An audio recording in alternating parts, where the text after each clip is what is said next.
In the early morning light of August 15, 2019, 226 passengers and 7 crew board a Ural Airlines Airbus A321-200 at Moscow-Zhukovsky Airport. Flight 178 is a regularly scheduled flight from Moscow to Simferopol, and the clear, bright skies show signs of a smooth, relaxing flight. Both pilots in command of the modern fly-by-wire aircraft are relatively inexperienced. Captain Yusopov is a 41-year-old lawyer turned airline pilot with 3,000 hours of flight time. Despite being initially rejected from flight training in his youth on a medical disqualification, he has persevered after years of work and law to become a captain at Ural Airlines. Sitting to his right is 23-year-old Georgy Murzin, a rookie first officer with just 600 hours of flight time. The lives of 223 people will soon desperately depend on the actions of these men. As the pilots complete their checklists and taxi towards the runway, the tower clears them for takeoff. A light breeze and the occasional cawing of seagulls are drowned out by the aircraft's powerful turbofan engines as the throttles are advanced.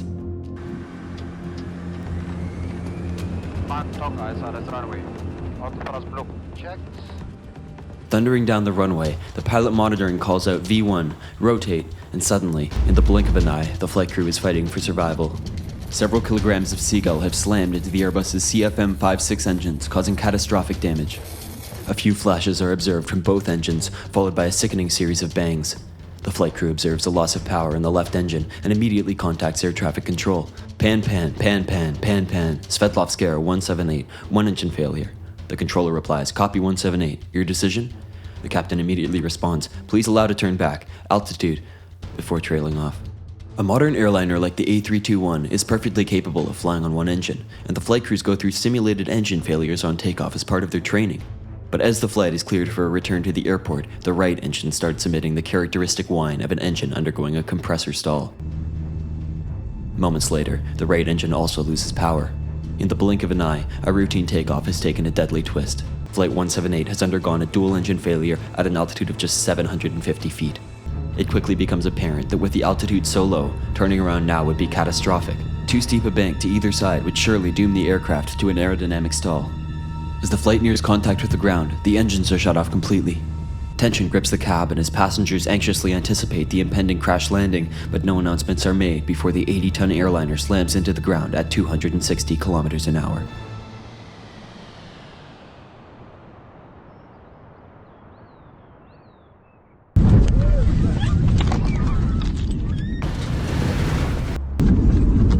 The landing gear has not been extended, and as a result, both engines receive the brunt of the impact. Finally, after a few terrifying seconds, it stops. Miraculously, in spite of the destruction, the tattered, freshly fueled airliner has not induced a post-crash fire. No one on board receives a single life-threatening injury, although 74 people are minorly injured. The radio crackles to life. ATC wants to know the plane's altitude and the souls on board. The crew quickly informs ATC that they are no longer in the air and direct emergency vehicles to their location.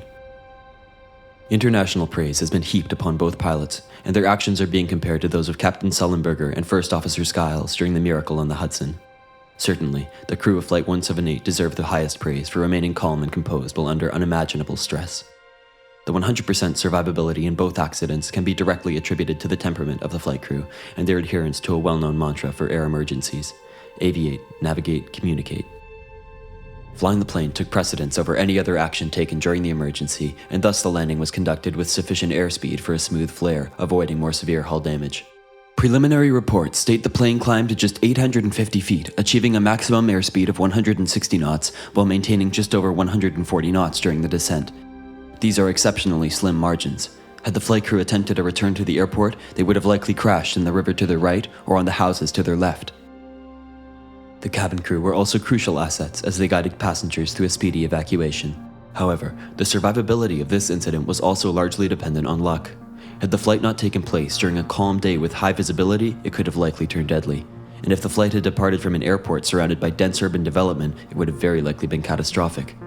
Furthermore, the field they landed in was remarkably flat and clear of obstacles, and the aircraft skidded in such a way that the fuel tanks remained intact, meaning no post-crash fire occurred.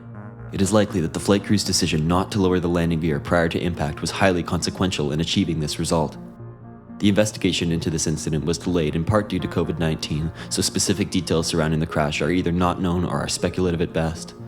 Video taken from inside the cabin at the time of the incident shows both engines ingesting several birds, and subsequent audio gives clear indication of a compressor stall.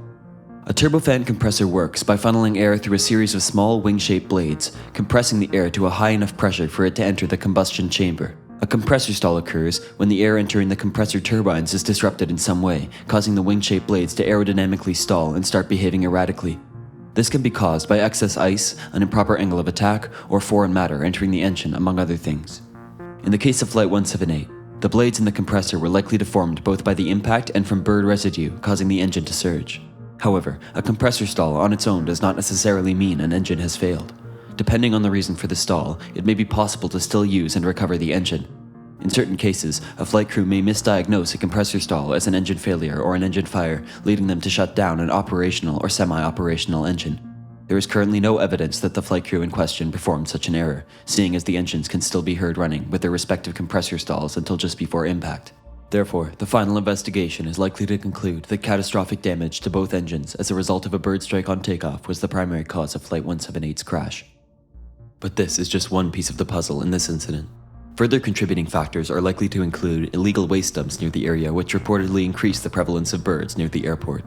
In an interview with Russian media, Viktor Zabolotsky, a test pilot familiar with the area, warned, "There are a very large number of seagulls at Zhukovsky. Moscow River is close by, and a dump is where they feed. As a rule, the runway warms up during the day and the seagulls crowd there in a flock." On the day of the incident, air traffic control had warned the flight crew of some birds near the runway. It is highly probable that negligence surrounding illegal waste dumps near the airport was a factor in this incident. Further details will be made available soon when the final investigation is released. Although the harrowing story of Flight 178 is relatively well known in and around Russia, similar familiarity with the incident does not seem to be present in other parts of the world. On that fateful day in August, an inexperienced flight crew performed a miracle. 233 people narrowly avoided death, and that deserves to be remembered.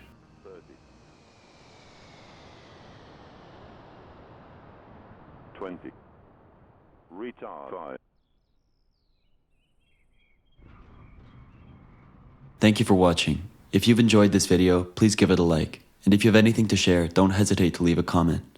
If you want to learn about further aviation disasters, subscribe today, and I'll see you in the next video.